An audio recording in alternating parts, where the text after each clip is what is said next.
तो अब हम बात करते हैं, देखो भाई, वान ठाप समीकरण क्या होती है। वान ठाप समीकरण को सिद्ध करने के लिए, ठीक है, हमें 3 नियम पढ़ने होंगे। ठीक है, उन्हीं के द्वारा हम क्या करेंगे, वान ठाप समीकरण को सिद्ध करके दिखाओगे। ठीक है, अब देखो, पहले हम इससे पहले हमने आप लोगों को पढ़ाया था प्रासरण दाब मापने की बर्कले एवं हर्टले विधि। ठीक है, वो कंप्लीट तरीके से मैंने आप लोगों को समझा दी थी। ठीक है, अब हम बात करते हैं वान ठाप समीकरण की। तो वान ठाप समीकरण सिद्ध करने के लिए हमें 3 नियमों को पढ़ना होगा। ठीक है, सबसे पहले बात करते हैं हम बॉयल का नियम। बॉयल का नियम, ठीक है, पहले हम बॉयल का नियम पढ़ेंगे कि बॉयल का नियम क्या होगा। ठीक है, फिर इसके बाद हम पढ़ेंगे चार्ल्स का नियम, उसके बाद हम पढ़ेंगे अवोगाद्रो का नियम। ठीक है, तो सबसे पहले हम बात करते हैं बॉयल का नियम क्या होता है। ठीक है, देखो जरा ध्यान से समझो बॉयल का नियम क्या होगा। ठीक है, जैसे मैंने क्या करा, एक यहाँ पर बर्तन लिया, एक क्या लिया, बर्तन, और इस बर्तन के अंदर मैंने एक विलियन भर दिया। क्या भर दिया भाई, विलियन। ठीक है, इस बर्तन के अंदर मैंने एक विलियन भर दिया। ठीक है, ये मैंने एक भर दिया इसके अंदर विलियन। ठीक है, और मैंने कहा इस विलियन का आयतन जो है, इस विलियन का जो आयतन है वो मैंने मान लिया, इस विलियन का आयतन मैंने अपनी तरफ से मान लिया v होगा। क्या होगा, v। ठीक है, तो बॉयल का नियम क्या कहता है। ठीक है, और मैंने मान लिया ये जो विलियन है, इस विलियन का जो परासरण दाब है, इस पूरे विलियन का जो हमारा परासरण दाब होगा, परासरण दाब को मैंने मान लिया P, जो प्रेशर था उसे मैंने मान लिया P। ठीक है, तो बॉयल का नियम क्या कहता है, अगर हमारे पास ये कोई विलियन है, ठीक है, और इस विलियन का अगर मैंने क्या कर दिया, जो ताप है, क्या चीज, ताप या तापमान। ठीक है, अगर मैंने इस विलियन का तापमान स्थिर कर दिया, क्या कर दिया, स्थिर, मतलब कांस्टेंट कर दिया, फिक्स कर दिया। मान लो 298 केल्विन इसका तापमान मैंने फिक्स कर दिया। ठीक है, 298 है तो 298 ही रहेगा यहाँ पर। ठीक है, तो यहाँ पर मैंने बोल दिया कि इस विलियन का अब तापमान क्या होगा, स्थिर। क्या होगा, स्थिर। ठीक है, तो बॉयल का नियम क्या कहता है, स्थिर तापमान पर, स्थिर तापमान पर किसी भी विलियन का जो परासरण दाब होगा। ठीक है, पहला पॉइंट, स्थिर तापमान पर, बोलो मेरे साथ, किसी भी विलियन का परासरण दाब उस विलियन के आयतन के व्युत्क्रमानुपाती कर्मानुपाती होता है। ठीक है, यही क्या है हमारा बॉयल का नियम। ठीक है, बॉयल नामक वैज्ञानिक ने बताया यदि किसी विलियन का तापमान बिल्कुल स्थिर होगा, ठीक है, तो उस विलियन का जो परासरण दाब होगा उस विलियन के आयतन के क्या होगा, व्युत्क्रमानुपाती कर्मानुपाती होगा। क्या होगा भाई, ठीक है, तो स्थिर तापमान पर किसी भी विलियन का जो परासरण दाब है, ठीक है, वो उस विलियन का जो आयतन होगा उसके क्या होगा, वो व्युत्क्रमानुपाती होगा। क्या होगा, व्युत्क्रमानुपाती। ये जो साइन लगा यहाँ पर, ठीक है, ये व्युत्क्रमानुपाती का साइन है, व्युत्क्रमानुपाती। ठीक है, किसका साइन है, व्युत्क्रमानुपाती का। ये किस कंडीशन में व्युत्क्रमानुपाती होगा, जब कोई चीज इसके बटे में लिखी हुई होगी, एक के बटे में लिखी होगी तो व्युत्क्रमानुपाती, और अगर इसके सामने लिखा हुआ, ठीक है, मतलब बटे में अगर नहीं लिखा हुआ तो होगा समानुपाती। क्या होगा ये, समानुपाती। ध्यान रखना, चिन्ह बिल्कुल सेम रहता, अगर कोई चीज बटे में लिखी तो व्युत्क्रमानुपाती, और इसके सामने लिखा हुआ तो समानुपाती। ठीक है, अनुक्रमानुपाती भी बोलते हैं इसे। ठीक है, ध्यान रखना। तो बॉयल का नियम क्या कहता है भाई, स्थिर तापमान पर किसी भी विलियन का जो परासरण दाब होगा वो उस विलियन के आयतन के क्या होगा, व्युत्क्रमानुपाती होता है, और इसे हम क्या बोलते हैं, बॉयल का नियम बोलते हैं। बात समझ में आई सभी को। ठीक है, एक दो बार रिपीट करो, फिर मैं इसकी डेफिनेशन लिखूंगा आराम से, बोलोगे मेरे साथ।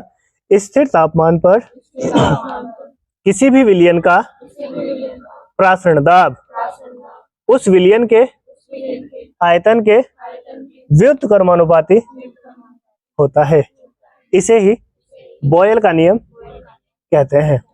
अर्थात P इनवर्सली प्रोपोर्शनल v, ठीक है। मतलब इसे हम व्युत्क्रमानुपाती इंग्लिश में बोलते हैं, इनवर्सली प्रोपोर्शनल बोलते हैं इसे, ठीक है। तो यहाँ पर बोयर का नियम क्या कहेगा हम, ठीक है, स्थिर तापमान पर किसी भी विलयन का प्रसरण दाब उस विलयन के आयतन के क्या होगा, व्युत्क्रमानुपाती होगा, ठीक है। इस डायग्राम से आप थ्योरी बना सकते हो, ठीक है। एक बार और रिपीट करो मेरे साथ, थोड़ा तेज आवाज में बोलेंगे। स्थिर तापमान पर किसी भी विलयन का प्रसरण दाब उस विलयन के आयतन के व्युत्क्रमानुपाती होता है, ठीक है। इसे ही बोयर का नियम कहते हैं, ठीक है। देखो यही लिखूंगा मैं यहाँ पर इसकी डेफिनेशन में, स्थिर तापमान पर किसी भी ठीक है, स्थिर तापमान पर किसी भी, इसे मिटा दूं या यहीं पे लिख रहा है साइड में, देखो स्थिर तापमान पर किसी भी विलयन का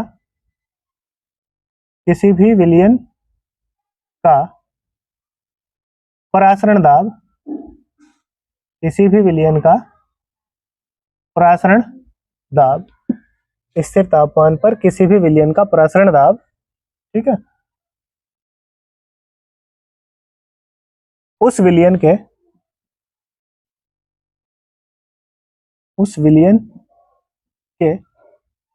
आयतन के, उस विलयन के आयतन के स्थिर तापमान पर किसी भी विलयन का प्रसरण दाब उस विलयन के आयतन के व्युत्क्रमानुपाती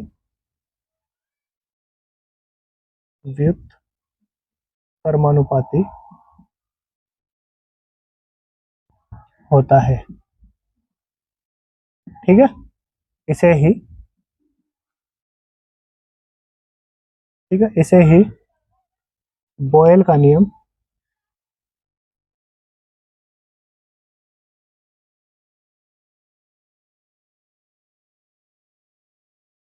कहते हैं, ठीक है। इसे हम क्या कहते हैं भाई, बॉयल का नियम कहते हैं। अर्थात इसका फॉर्मूला क्या होगा, इसका फॉर्मूला होगा P, ठीक है, व्युत्क्रमानुपाती V, ठीक है। ये होगा हमारा बॉयल का नियम, ठीक है। तो बॉयल का नियम समझ में आया सभी को, ठीक है। तो स्थिर तापमान पर किसी भी विलयन का जो प्रसरण दाब होगा वो उस विलयन के आयतन के क्या होगा, व्युत्क्रमानुपाती होगा, ठीक है। इसे हम क्या बोलते हैं, बॉयल का नियम कहते हैं, ठीक है। इसे हम बोल सकते हैं यहाँ पर, ये हम समीकरण फर्स्ट बनाओगे यहाँ पर, ठीक है। ये तो मैंने डेफिनेशन समझा दिया आप लोगों को, जब हम डायरेक्ट लिखेंगे तो ऐसे लिखेंगे, तो कॉपी में, ठीक है। P, ठीक है, व्युत्क्रमानुपाती V, ये होगी हमारी समीकरण नंबर फर्स्ट। कोई दिक्कत यहाँ तक, कोई परेशानी? ये था हमारा बॉयल का नियम।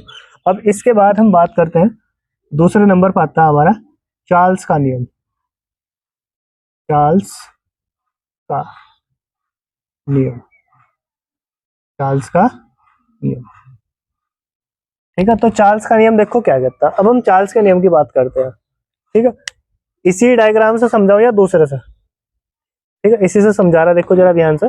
अब यहाँ पर हमने क्या करा, यहाँ डायग्राम में दोबारा बना रहा है, देखो, ठीक है, देखो जरा ध्यान से समझो।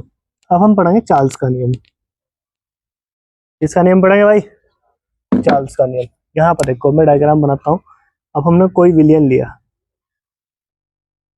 ठीक है, बर्तन के अंदर कोई विलयन भर दिया, यहाँ पर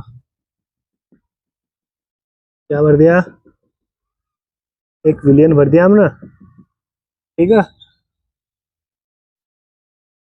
ठीक है। अब ये विलयन भरा, अब जो विलयन भरने के पश्चात इसका प्रसरण दाब होगा, ठीक है, प्रसरण दाब को हम प्रदर्शित करेंगे P से, ठीक है।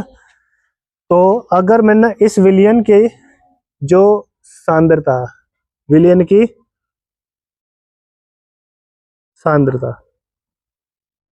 ठीक है, विलयन की सांद्रता को हम C से डिनोट करते हैं, ठीक है, कंसंट्रेशन ऑफ, ठीक है, सॉल्यूशन। विलयन की सांद्रता मैंने मान ली C, ठीक है। अब इस विलयन की सांद्रता, ठीक है, हमने क्या कर दी, स्थिर कर दी, क्या कर दी भाई, स्थिर कर दी, ठीक है। अगर मैंने इस विलयन की सांद्रता क्या कर दी, स्थिर कर दी, तो स्थिर सांद्रता पर किसी भी विलयन का जो प्रासरण दाब होगा, ठीक है, इस विलयन का जो भी तापमान होगा, इस विलयन का जो भी तापमान होगा या जो ताप होगा, ठीक है, ताप जिसे हम T से डिनोट करेंगे, ठीक है, उसके क्या होगा, समानुपाती होगा। ठीक है, मतलब दोबारा रिपीट कर रहा मैं, देखो, स्थिर सांद्रता पर, बोलो, किसी भी विलयन का प्रासरण दाब, ठीक है, उस विलयन के तापमान के, ठीक है, फिर यहाँ पर क्या होगा, देखो हम लिखेंगे P, यहाँ लिख रहा नीचे में P समानुपाती T। ठीक है, अगर सामने लिखा तो क्या होगा, समानुपाती, और बटे में लिखा तो क्या होगा, व्युत्क्रमानुपाती। ठीक है, अब मैंने क्या करा, इसके सामने लिखा है। ठीक है, तो ये किस चीज का साइन होगा यहाँ पर, समानुपाती का। ठीक है, अनुक्रमानुपाती भी बोलते हैं, ऐसा ध्यान रखना, समानुपाती। ठीक है, तो इसकी सिंपल सी डेफिनेशन क्या होगी, स्थिर सांद्रता पर, बोलो, दोबारा रिपीट करो, स्थिर सांद्रता पर किसी भी विलयन का प्रासरण दाब उस विलयन के तापमान के समानुपाती होता है। इसे ही चार्ल्स का नियम कहते हैं। समझ में आया सभी को? ठीक है, रिपीट करो दोबारा, स्थिर सांद्रता पर किसी भी विलयन का प्रासरण दाब उस विलयन के तापमान के समानुपाती होता है। इसे ही चार्ल्स का नियम कहते हैं। ठीक है, देखो जरा ध्यान से, इसी डायग्राम से मैं इसकी डेफिनेशन लिखूंगा। देखो यहाँ पर स्थिर सांद्रता पर, स्थिर सांद्रता पर, ठीक है, स्थिर सांद्रता पर किसी भी विलयन का, किसी भी विलयन, किसी भी विलयन का प्रासरण, किसी भी विलयन का प्रासरण दाब, ठीक है, स्थिर सांद्रता पर किसी भी विलयन का प्रासरण दाब उस विलयन के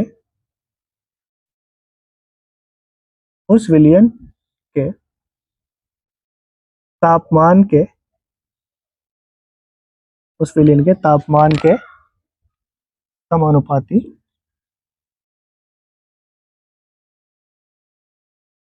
विलयन के तापमान के समानुपाती होता है। ठीक है, इसे ही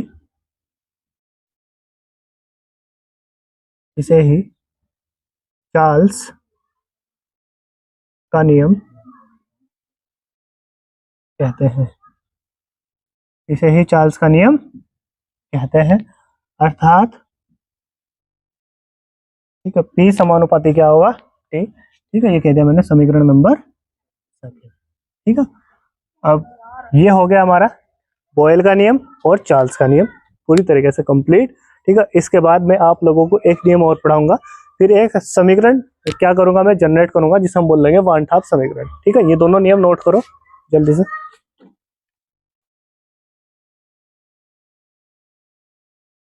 तो अब हम बात करते हैं, देखो अगला नियम आता है अवगाद्रो का नियम। अवगाद्रो का नियम देखो क्या कहता है, यदि हमारे पास, देखो कोई एक हमने बर्तन लिया, यहाँ पर ध्यान से समझोगे, ध्यान से देखो, ये मैंने एक बर्तन लिया, ठीक है, इस बर्तन के अंदर मैंने क्या करा, एक इधर से विलेय पदार्थ डाला, क्या डाल दिया, विलेय पदार्थ, कुछ भी हो सकता है विलेय पदार्थ, कोई सा विलेय पदार्थ डाल सकते हो आप लोग। ठीक है, इधर से मैंने एक पदार्थ और डाला, जिसे मैंने बोल दिया विलायक। क्या बोल दिया भाई, विलायक, विलेय और विलायक। ठीक है, इन दोनों के समांगी मिश्रण से एक नया पदार्थ बना, जिसे हमने बोल दिया विलियन। क्या बोल दिया भाई, विलियन। ठीक है, तो अवगाद्रो का नियम क्या कहता है, ध्यान से समझाइए। ठीक है, अवगाद्रो का नियम कहता, ठीक है, यहाँ पर अगर इसका मैंने प्रासरण दाब मान लिया, ठीक है, इस विलयन का जो प्रासरण दाब मैंने मान लिया P। ठीक है, तो अवगाद्रो का नियम क्या कहता, जो हमारा प्रासरण दाब, किसी भी विलयन का जो प्रासरण दाब होगा, किसी भी विलयन का जो प्रसारण दाब होगा उस विलयन में जो विलेय पदार्थ होगा, ठीक है, विलेय पदार्थ के जो मोलों की संख्या होगी, मोलों की संख्या होगी, ठीक है, विलेय पदार्थ की जो मोलों की संख्या होगी उसके क्या होगा, समानुपाती होगा। इसे ही हम क्या बोलते हैं, अवगाद्रो का नियम, ठीक है। इसे हम इस प्रकार से डिफाइन करेंगे, ठीक है। इस नियम के अनुसार, ठीक है, बोलो, किसी भी विलयन का प्रसारण दाब उस विलयन में विलेय के मोलों की संख्या के समानुपाती होता है, ठीक है। इसे ही अवगाद्रो का नियम कहते हैं, ठीक है। या हम इसे ऐसे भी बोल सकते हैं कि इस नियम के अनुसार किसी भी विलयन का जो प्रसारण दाब होगा, ठीक है, वो विलेय के मोलों की संख्या पर निर्भर करता है, ऐसा भी हम बोल सकते हैं, ठीक है। डेफिनेशन ये भी हो सकती है, इस नियम के अनुसार किसी भी विलयन का जो प्रसारण दाब होगा वो विलेय के मोलों की संख्या पर निर्भर करता या उसके समानुपाती होता, बात एक ही है, ठीक है। तो इसकी डेफिनेशन हम क्या बनेगी यहाँ पर, इस नियम के अनुसार किसी भी विलयन का जो हमारा प्रसारण दाब होगा, ठीक है, किसी भी विलयन का जो हमारा प्रसारण दाब होगा, ठीक है, उस विलयन में जो विलेय के मोलों की संख्या होगी उसके क्या होगा, वो समानुपाती, क्या होगा भाई, समानुपाती, ठीक है। इसे ही हम क्या बोलते हैं, अवगाद्रो का नियम बोलते हैं भाई, क्या बोलते हैं भाई, अवगाद्रो का नियम, ठीक है। तो इसमें लिखेंगे हम, इस नियम के अनुसार, इस नियम के अनुसार, इस नियम के अनुसार किसी भी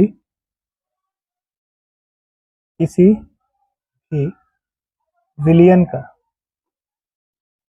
किसी भी विलयन का प्रसारण दाब, इस नियम के अनुसार किसी भी विलयन का प्रसारण दाब, ठीक है, विलेय के मोलों, विलेय के मोलों की संख्या, विलेय के मोलों की संख्या, जिसे हम स्मॉल n से भी डिनोट कर सकते हैं, ठीक है। इस नियम के अनुसार किसी भी विलयन का प्रसारण दाब विलेय के मोलों की संख्या के समानुपाती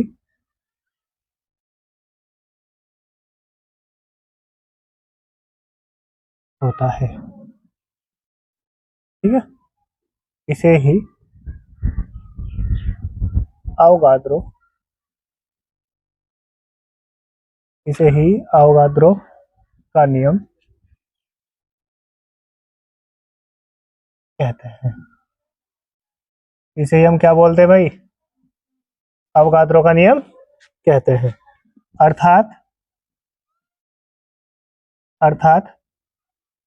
क्या होगा, P समानुपाती n, ठीक है। इसे हमने बना दिया समीकरण नंबर 3, ठीक है। चलो अब देखो जरा ध्यान से, जो हमारी समीकरण नंबर 1 थी, 2 थी और 3 थी, इन तीनों को मिलाओगे, हमने कहा समीकरण फर्स्ट, सेकंड, ठीक है, व थर्ड को मिलाने पर, इन तीनों को मिलाएंगे आप, मिलाने पर, ठीक है। समीकरण फर्स्ट में देखो जरा ध्यान से, समीकरण फर्स्ट में क्या था, P समानुपाती, ठीक है, P व्युत्क्रमानुपाती कर्मानुपाती V, ठीक है। और समीकरण सेकंड में क्या था, P समानुपाती T, और समीकरण थर्ड में क्या है, P समानुपाती N, इस तरीके से है, ठीक है। तो सब में देख रहे होंगे तुम, जो हमारा ये समानुपाती वाला साइन है, ठीक है, इसमें इससे पहले P दिखाई दे रहा होगा, तो P मैंने एक बार लिख दिया, ठीक है, और ये वाला साइन भी मैंने एक बार लगा दिया, ठीक है। फिर क्या बचा, 1/V, ठीक है।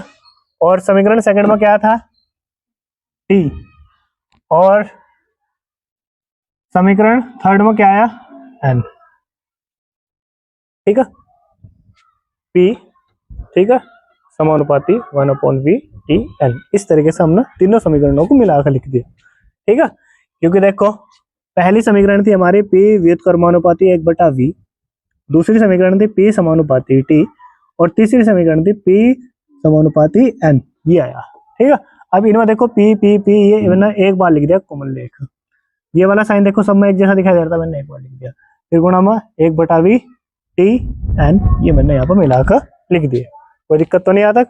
अब इसके बाद देखो जरा ध्यान से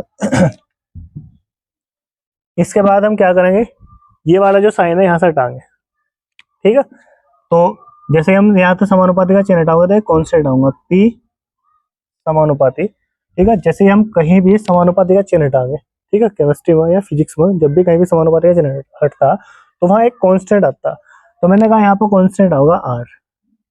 क्या होगा भाई, आर, ठीक है, 1/v इंटू टी एन, इस तरीके से होगा। अर्थात हम इन सबको पूरी तरीके से सही तरीके से जब मिलाकर लिखेंगे तो P इक्वल टू, ठीक है, एन पहले लिख देंगे, आर बाद में लिख देंगे टी अपॉन वी, ठीक है। हमारी जो समीकरण होगी, ठीक है, जो वन हाफ समीकरण होगी मुख्य रूप से वो होगी P बराबर N R T upon V, ये होगी, ठीक है। जहां ये जो कांस्टेंट है आर, हमारा क्या, आर बराबर क्या है हमारा, आर एक हमारा नियतांक है जिसे हम बोलते हैं गैस नियतांक। क्या बोलते हैं भाई, गैस नियतांक बोलते हैं ऐसा, ठीक है। आर हमारा गैस नियतांक कांस्टेंट है, ठीक है। और इसका जो मान है वो फिक्स होता है 0.0821, ठीक है, 0.0821। तो आर का मतलब होगा गैस नियतांक, ठीक है, जहां आर का मतलब क्या है, गैस नियतांक, और जिसका फिक्स मान होता है, ठीक है, आर बराबर 0.0821, ठीक है। फिर इसका मात्रक भी आप लोगों को ध्यान रखना होता है, ठीक है। तो इसका मात्रक होगा, ध्यान रखना, ठीक है, एटीएम, गैस नियतांक का मात्रक होता है एटीएम इंटू लीटर, ठीक है, एटीएम इंटू लीटर प्रति मोल इंटू केल्विन, ठीक है। इसका मात्रक होगा एटीएम इंटू लीटर, ठीक है, प्रति मोल इंटू केल्विन। क्या का मतलब क्या, केल्विन, ठीक है, ध्यान रखना है यहाँ पर टेम्परेचर का मात्रक होता है, ठीक है। तो जो वन हाफ समीकरण हमारी जनरेट हो गई, ठीक है, वो क्या आई, P बराबर N R T upon V. देखो जरा ध्यान से, यहाँ पर इसके बाद हमने P equal to N R T upon V, ये फॉर्मूला आया सीधा होगा, ठीक है। इस v की गुणा इधर कर दो तो P v इक्वल टू क्या होगा, एन आर टी, ये होगा, ठीक है। और इसे हम क्या बोलते हैं, वन हाफ समीकरण बोलते हैं, P V equal to N R T, ये होगी, ठीक है। नाउ अब देखो जरा ध्यान से, मैं इसी समीकरण को ऐसे लिखूंगा, P बराबर N upon V R T, इस तरीके से लिखूंगा यहाँ पर, ठीक है। मैंने कहा चूंकि N upon V, N upon V, ठीक है, ये बराबर होता है हमारा, ठीक है, एन अपॉन वी मैंने आप लोगों को कहीं पढ़ाया, मोलरता का फॉर्मूला पढ़ाया मैंने आप लोगों को, ठीक है। एन अपॉन वी को मोलर सांद्रण भी हम बोलते हैं, क्या बोलते हैं, मोलर सांद्रण, ठीक है। यहाँ पर सी से डिनोट करूंगा मैं ऐसा, ठीक है, तो सब मोलर सांद्रण भी हम बोलते हैं, ठीक है, ध्यान रखना, एन अपॉन वी जिसे मोलरता बोलते हैं हम, ठीक है, ये मोलर सांद्रण के रूप में भी हम प्रदर्शित करते हैं, ऐसे सी से भी डिनोट करते हैं। तो एन अपॉन वी की जगह क्या लिख सकते हैं हम, सी, ठीक है। तो P बराबर क्या फॉर्मूला बनेगा हमारा, सी आर टी, ये फॉर्मूला बनेगा हमारा, ठीक है। ये भी एक समीकरण होगी, ठीक है, P बराबर सी आर टी, इससे हम क्या करेंगे, न्यूमेरिकल करेंगे, ठीक है। तो अब इसमें देखो जरा भाई ध्यान से, कुछ बातों का आप लोगों को ध्यान रखना, जब हम न्यूमेरिकल करेंगे तो यहाँ पर ये जो पॉइंट लिखे हुए हैं, जो जो शब्द इसमें आ रखे हैं उनका तुम्हें ध्यान रखना। P का मतलब ऐसे सभी को पता है, लेकिन फिर भी मैं लिखवा रहा आप लोगों को। P का मतलब है परासरण दाब,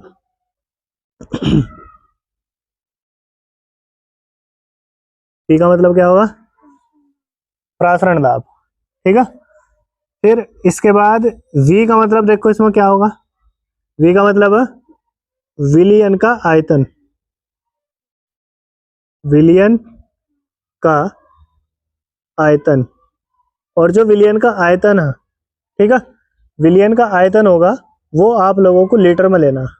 काय में लेना भाई? विलियन का आयतन लीटर में होना चाहिए, ठीक है। अगर ml में हुआ तो उसे चेंज करना है तुरंत लीटर में, ठीक है। फिर इसके बाद फिर यहाँ पर देखो n, n का मतलब है विलेय के मोलों की संख्या, विलेय के मोलों की संख्या, विलेय के मोलों की संख्या। और विलेय के मोलों की संख्या आप लोगों को पता ही कैसे निकालनी होती है, ठीक है। फिर R, R का मतलब होता है गैस नियतांक, गैस नियतांक, ठीक है। गैस नियतांक जिसका मान फिक्स होगा 0.0821, ठीक है। ये होगा एटीएम इंटू लीटर प्रति मोल इंटू केल्विन, ये होगा, ठीक है भाई। फिर इसके बाद और क्या बच रहा है इसमें? टी, टी का मतलब है तापमान, वो भी किसका? विलियन का, ठीक है। टी का मतलब है तापमान, ठीक है। और तापमान को जो हम लेंगे, तापमान को लेंगे हम इसमें केल्विन में, इसमें लेके चलेंगे केल्विन में, ठीक है। और यहाँ पर एक चीज और होती है सी, सी का मतलब है मोलर सांद्रण, मोलर सांद्रण, ठीक है। फिर इसके बाद, ठीक है, आप लोगों को एक चीज और ध्यान रखनी, मैंने आप लोगों को बताया कि जो विलियन का तापमान है, तापमान आप लोगों को केल्विन में लेके चलना। तो केल्विन में निकालने के लिए, ठीक है, 9th क्लास में एक फॉर्मूला पढ़ाया गया था आप लोगों को, K बराबर डिग्री सेल्सियस प्लस 273, ठीक है। इस फॉर्मूले के थ्रू आप लोग क्या करोगे, विलियन का तापमान केल्विन में कन्वर्ट करोगे, ठीक है। तापमान अगर डिग्री सेल्सियस में दिया गया तो उसे केल्विन में कन्वर्ट करना, K बराबर डिग्री सेल्सियस प्लस 273, ठीक है। अब नोट करो इस चीज।